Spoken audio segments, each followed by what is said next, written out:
বাংলাদেশ ক্রিকেটের পোস্টার বয় ছিলেন সকলের নয়নের মণি। এছাড়া মাঠের বাইরে ছিলেন সফল ব্যবসায়ীও, হয়েছেন আওয়ামী লীগের সংসদ সদস্য। সুপারস্টার সাকিবের এসব পরিচয়ের বাইরেও আরেক পরিচয়, তিনি একজন আসামি। তার বিরুদ্ধে দেশের শেয়ার বাজার থেকে 256 কোটি টাকার বেশি আত্মসাতের অভিযোগ রয়েছে। শুধু অভিযোগই নয়, এই ঘটনায় দুর্নীতি দমন কমিশন বা দুদক তার বিরুদ্ধে মামলাও করেছে। মঙ্গলবার ঢাকার সমন্বিত জেলা কার্যালয়ে মামলাটি দায়ের করেন দুদকের সহকারী পরিচালক সাজ্জাদ হোসেন। পরে এক সংবাদ সম্মেলনে দুদকের মহাপরিচালক মোহাম্মদ আক্তার হোসেন জানান, সাকিব আল হাসান 3টি কোম্পানির শেয়ারে বিনিয়োগ করেছিলেন। সেই কোম্পানিগুলোকে কেন্দ্র করে বাজারে কারসাজি হয়েছে। মার্কেট ম্যানিপুলেশনে তার সম্পৃক্ততা পাওয়া গেছে।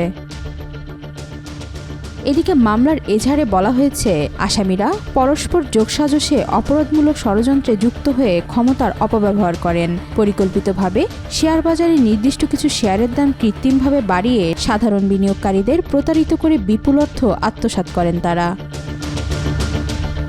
অন্যদিকে শেয়ার বাজারের প্রচলিত আইন লঙ্ঘন করে বাজারে গুজব ছড়িয়ে কারসাজি চালায় তারা। এভাবে শেয়ার বাজার থেকে প্রায় 256 কোটি টাকার বেশি আত্মসাৎ করে আসামিরা নিজেদের বিও অ্যাকাউন্টের মাধ্যমে উত্তোলন করেন। শুধু সাকিবই নন, তার সাথে জড়িত আরও 14 জনের নামও উঠে এসেছে মামলায়। জানা গেছে, চলতি বছরের এপ্রিলেই সাকিবের বিরুদ্ধে অনুসন্ধান শুরু করে দুদক। তার বিরুদ্ধে জ্ঞাত আয় বহির্ভূত সম্পদ ও অর্থ পাচারের অভিযোগে উপপরিচালক মাহবুবুল আলমের নেতৃত্বে একটি দল গঠন করা হয়। এ বিষয় নিয়ে সামাজিক মাধ্যমে আলোচনা সমালোচনার ঝড় বইছে। ক্রিকেটপ্রেমী জনগণের মধ্যেও তীব্র প্রতিক্রিয়া দেখা গিয়েছে। অনেকে বলছেন, জাতীয় ক্রিকেটের গর্ব সাকিব আল হাসানের এমন অর্থ কেলেঙ্কারিতে জড়ানো খুবই লজ্জাজনক।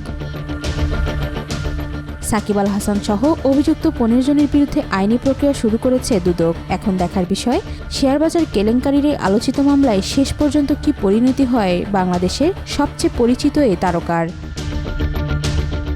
ওয়াহিদা পারভিন নিশিতা, আজকাল।